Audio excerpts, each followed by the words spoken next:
Welcome to episode 212 of Sports Management Podcast. Today's guest is Ed Horne, the Chief Operating Officer at On Location, a sports hospitality company set to deliver premium experiences. Ed has a long background in the sports industry, and he has worked for organizations like NHL, NFL, and 160/90 before joining On Location. Ed has been instrumental in getting NHL players to play in the Olympics, as well as being part of organizing the first ever Super Bowl halftime show. It was great speaking to Ed and learning from his wisdom. We spoke about key components for successful events, what fans request from a premium sports experience, the skills you need to succeed in the sports industry, his involvement in the first ever Super Bowl halftime show, his career journey and pitfalls along the way, and much more. Ed Horne, welcome to Sports Management Podcast. Thank you. Appreciate being here. It's great to have you on the show. You are currently the COO of On Location. So can you tell us a little bit about this company and this role? Sure. So On Location is the really leader in global premium hospitality, and what that means is we work with many, if not most, of the biggest sports entities, rights holders, leagues, properties around the globe, and that includes the IOC. We executed against the Paris Olympics in 2024. We work with FIFA. We work with the National Football League, UFC, WWE, NCAA. The list continues. So think about all the biggest global properties around the world, and we are that premium hospitality provider. So you transitioned from Endeavor 160/90, a culture-led marketing agency. I also know that you're from an advertising background. So how do you feel like this has helped you now in this current role in hospitality? Yeah, my career has largely been built on involvement in sports and entertainment. So, when I came into the world of Endeavor was to build, as you say, 160/90, cultural marketing agency that worked with some of the biggest brands around the world as they sort of connect with consumers through all things passion. And now moving into the On Location role, it really leverages so many of the relationships and areas of the business that I've been in. So it's sort of a natural building block as On Location settles into being part of the world of TKO. Yeah, and you mentioned before, that you're doing some of the largest events and working with the biggest organizations, and Super Bowl, FIFA World Cup, Winter Olympics is something that you're set to deliver. How is it to work with these big events? How is the planning process? I mean, these are like years ahead to plan something like this. So how does it look like planning such a mega event? Yeah, listen, so coming out of Paris, we delivered, the biggest hospitality program that the Olympic movement had ever seen, and delivered that seamlessly. So I think built a lot of credibility with the Olympic movement in that. We now move towards Milano Cortina, which has its own operational sort of challenges and opportunities tied with it. Three different really sort of regions between Milano, Cortina, and Livigno as well. So, moving people through all those different locations is, just what we do and deliver it in a seamless way that, really gives people just an additional opportunity to engage in the games in ways that just never existed before. And, so that's the Olympics. We're actually in the process also of, beginning to get very close to delivering the same across World Cup and 3 countries, 104 matches, 16 different venues.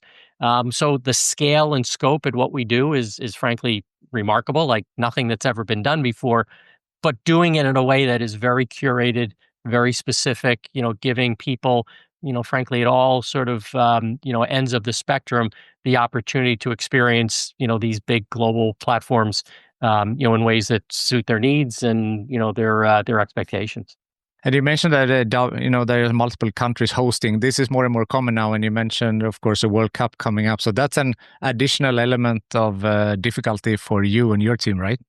Yeah, it is, but it's also opportunity. The benefit of different cultures being able to, come into, not just the U.S., but Mexico and Canada as well, experience, the passion for the beautiful game, across so many different states, venues, countries. It creates complexities, no doubt about it, but it really does make sure that everybody has the opportunity to be satisfied in the way that they want to experience, in this case, the World Cup.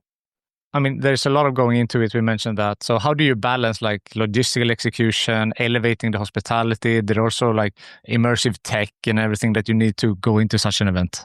Yeah, listen, it's all ultimately based on the experience that somebody has, and the experience economy is real, and it's a driver of so much of what's happening. As a matter of fact, I saw some stats recently that in 2023, sports tourism, which all of this ultimately sort of ladders into that, was about a $600 billion business, and we now project, based on what we've seen, that that business by 2032 could approach $1.7 trillion. So what that means is the appetite is there, the opportunity is there, and we just need to make sure that what we offer to customers, whether it be a consumer or a brand, satisfies and meets that need, and that the execution of that, the delivery of that is seamless. And that sounds obvious, but creating the right product and giving somebody an experience that they come out of in a way that is memorable, is really what we do. And the fact that I think largely across all socioeconomic and different demographics, experiences matter to people now. It's material goods, sure, but experiences and the ability to have a communal experience is really what this is all about. For sure. And I mean, everyone experiences things differently, right? So in order to have as many people as possible being happy with the event, what are some things that you see that are extra important for someone to come to the event and feel like they had a great time? Well, it starts with their first interaction. It starts before they ever get to the event. So it's ensuring that, their first touch of, contact is a good experience, that they understand what's available to them and that's handled properly. Communication leading up to the event is well handled. Obviously, on site, whether that be hospitality or transportation or accommodations or all of the things that we're able to provide, especially big global events where people are coming from different countries, different regions, different territories, and then the follow through post event, so that there's, I guess, maybe a cliche of the driveway to driveway experience, but all of that matters. And if any one of those things is interrupted or not seamless along the way, we run the risk of somebody that's not completely satisfied. And we treat every customer with that kid glove curated approach, because that's the way the customers expect to be handled in an elevated experience sort of scenario. There are different levels, I guess, different VIP packages, but also there should be something for everyone. The people that don't have that economic opportunity to take that package, they could have something else. So, also find the ladder of all different things there. That's exactly right. And that is that is the approach, which is to make sure that people at all sort of spending levels or interest levels can be satisfied. And we've spent a lot of time ensuring that that is the case. And those individuals or brands should feel like they're being treated the same way, no matter which end of that spectrum that they decide to commit. I thought about a different thing when we talked about the World Cup will be in 3 countries and the complexity that comes with that. But we have also like now political, aspect that could come in, but also there are different regulations in different countries. So how much of this needs to be considered beforehand? We haven't at this point seen any impact on the interest, the commitment to packages across any of the markets or any of those 16 venues. So while it certainly is an area that we need to be aware of, we comply across all areas, and our partner in FIFA really is the one sort of handling any of those things that could or might have impact. But the interest is tremendous. We're seeing such momentum in terms of commitments and packages being sold. So we're very encouraged by what we're seeing. That's great. Also, technology obviously is something that is very important in the sports industry and hospitality and everything. So what's the role of that with regards to your work and when it comes to, for example, personalization, mobile interactivity, and so forth? Yeah, you need to meet consumers where they are and talk to them in the ways that they want to be talked to, whether again that's mobile, that's web based, whatever the case may be. But it really is the combination of sort of the human interaction and the ability to scale through technology. So we've got a significant tech infrastructure, but that tech infrastructure shouldn't be the replacement for people feeling like they have a direct connection, they've got somebody that they can reach out to. So it really is a balance between the two. But for sure, tech allows you to scale and allows us to be able to provide the best possible curated experience for people. So looking ahead a couple of years, where do you see the sports hospitality going? Where do you see that it will grow and where it's going? Yeah, the appetite and the opportunity, almost seems insatiable. People, again, as we talked about, really want to have that elevated experience, and it's no longer, only about buying a ticket to the event. Now it's also about, all of those things it can provide experiences, and again, transportation, hospitality, and sort of curated things that actually even go outside the event. So people traveling in for Milano Cortina, the ability for them to be able to experience other things outside the games, trips to the other areas of the Dolomites, for example, if we're talking about Cortina, or when we talk about, LA 28 a few years from now, people coming into the US, us helping them to, curate experiences that might allow them to see other parts of the country or other regions as well. So that's where we see all of this going. And as we look forward to next year, the Super Bowl in San Francisco and Milano Cortina and the LA 28 opportunity coming, FIFA World Cup before that, the scale is incredible. On Location, as the official hospitality provider across all of those, and that's not even mentioning so many of the other properties and partners that we have. So we're just excited about where this is all going. We're excited about sort of the future of the hospitality industry. And again, I mentioned that 1.7 trillion dollars of spending in anticipation in the next 7, 8, 9 years or so. That just means that those that can deliver this, On Location being the leader in that industry, as long as we provide the best possible experience for all people in whatever sort of venue or partnership they're looking to engage in, we just think the future is really bright. Yeah, I can see that. And it's so interesting to hear that, all of this, everyone knows about these great events, right? But maybe not everyone knows about On Location and what's happening behind the scene. But it's your great work that makes this come to fruition and for someone to be able to watch these great events. So it's really interesting to get a peek behind the curtains. Yeah, well, listen, we have a tagline, brand positioning of closer than ever, and that's really what we're all about, is bringing people closer than ever to these incredible events and giving them experiences that they're going to talk about for a lifetime.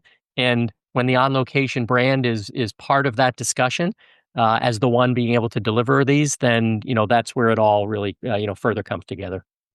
Fantastic. So I like to get to know the guest personally a little bit better also. And, reading up on you, obviously, before this chat scene, a lot of experience from the ice hockey industry, which I'm working in right now. So really curious. So can you take us back to like how you got into the sports industry and how your journey has been from that point? Yeah. So you mentioned hockey. I played hockey all my life. I played up through college, but when I was getting to that point, I realized I actually wasn't all that good. So, a career professionally might not have been, in the cards for me. So I actually began refereeing hockey, kids hockey, minor league hockey, worked my way up through junior hockey, and I actually officiated an Olympics as an on ice official. And that sort of led me to this moment in time where I, thought maybe I would have a career as a official in the NHL. But when I was at the Olympics, actually, I began to see how brands were utilizing the Olympic movement as a way to be able to sort of position them and, sort of do business.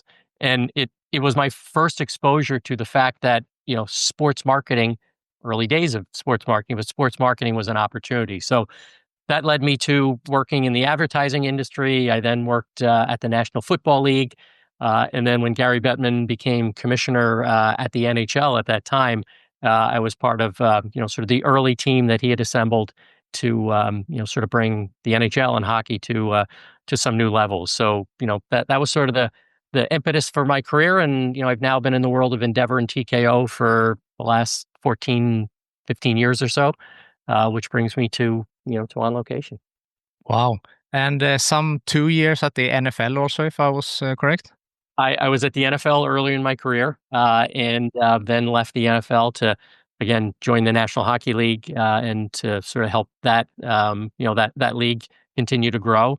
And it all comes full circle. We talk about the Olympics. I was early on part of the team that was able to establish the first time that NHL players went to the Olympics in Nagano, in '98. So there's a through line in much of what I've done in my career leading up to sort of where I am today. We all thank you for that, getting the greatest players to play. Yeah, by the way, we're so excited to see the NHL players part of Milano Cortina, and to the conversation around premium hospitality. Hockey is obviously an area of real interest and a draw for consumers as we think about the winter games. For sure. I also read that you were involved in one of the first halftime shows for Super Bowl as well. Yeah, this goes back now, but early on in my career at the NFL, the Super Bowl halftime show wasn't yet what it is today, and I was part of the team that was able to sort of more fully establish that as a commercial and sort of exposure opportunity, and was able to sort of marry the opportunity for talent at a major scale along with brands and be able to bring that to a way that is I guess maybe played a very very small role in sort of the anticipation that comes with every Super Bowl halftime show now. Wow. How does it feel like looking back now, talking about it, that you have had a role in these major events? And, we mentioned the halftime, the NHL players to Olympics. These are monumental changes in the sports industry, and you were a part of that. Yeah, I've been so fortunate, and for me, I just continue to remind myself to be curious. And sports and entertainment are culture. Culture is sort of what moves, people and sort of drives their passions. And the ability to be involved in all of these different events and properties and sort of experiences is just incredible. But I just continue to remind myself to be curious about what's next. How can we continue to innovate? How can we create opportunities that give people sort of this connection to the world of culture? And as back to where I am now at On Location, that's really what the business is all about. Is creating those memorable opportunities and as I say, bringing people closer than ever to the things they care about. That's great. And you mentioned Endeavor before. I mean, a big group that owns the majority stake in UFC, right? Still? So TKO is now the parent company that UFC, WWE, On Location, our PBR business, the IMG business as well, all sit inside of. So we're thrilled with On Location's position within TKO, and to your point of WWE and UFC, the On Location business supports those businesses with hospitality products as well, whether that's SummerSlam that happened this summer in MetLife Stadium in New Jersey, or across all the UFC events and beyond as well. So it's very synergistic. The businesses that sit inside of the world of TKO. Yeah, and UFC, I've been following that for a couple of years, and I mean, a fantastic journey that they have made as well, from being neglected by everyone not getting a venue to get into now putting on world-class events. The UFC is incredible. If you haven't been to a UFC event, you should, because it truly is just an unbelievable global experience. The fan base is incredible. The fighters are, such great ambassadors for the sport and for the event as well. And the sky's the limit in terms of sort of UFC's continued global expansion. Yeah, definitely. We looked back on your career. Now you're at COO On Location. Looking ahead, what do you want to do? Like, is there anything more in your career that you would like to do, or what drives you nowadays? Yeah, listen, I mentioned curiosity. But that truly is what drives me. Is what can we do better? What can we do next? What else is the opportunity? How can we drive new opportunities and new areas of interest that's going to satisfy people's needs and desires? So I'm more excited about the business than I've ever been before. I'm more excited about where the industry is going than I've ever been before. And I'm just again fortunate to be part of it, and the things that move people's emotions and passions to be able to have some level of involvement in that is pretty incredible. Definitely. And I think it was on your LinkedIn bio. It says curious about the world around me. Yeah, by the way, and I think that further gets to that point, which is we are in this incredible period of time of growth and opportunity. And, any of us that have the opportunity to be part of that just owe it to ourselves to really be able to look around and see, sort of what we can do to help be part of the next evolution of that.